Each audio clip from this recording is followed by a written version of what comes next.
一間公司如果係代持股去開戶口嘅時候咧，銀行係唔係咁中意嘅？咁啊點解咧？咁樣背後嘅原因好簡單嘅啫，就係話因為銀行唔知道代持股背後嗰個真正嗰個擁有者咧係邊一個。咁如果嗰個人係一個政治人物，如果嗰個人係一個通緝犯或者係一啲好敏感嘅人，咁所以佢哋咪需要代持股咯。咁但係其實真正嘅操作人係嗰個人，而嗰個人係敏感嘅人士嘅話，咁銀行開完呢個戶口之後，會有其他外嘅不穩定嘅風險在住咯，係咪？咁好啦，但係咧有一樣嘢咧就可以分享俾大家聽啦。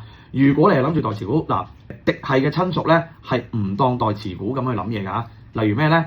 國內嗰間廠係老公嘅，老公就嗌咗個老婆喺香港開呢間公司 ，OK 冇問題，係父子關係嘅冇問題。呢啲咧就唔叫代持股啦。但係咧，如果嗰個國內老闆咧揾一個夥計去開持有呢間公司咧，咁呢啲就叫做代持股啦。咁大家嘅分別就喺呢一度。咁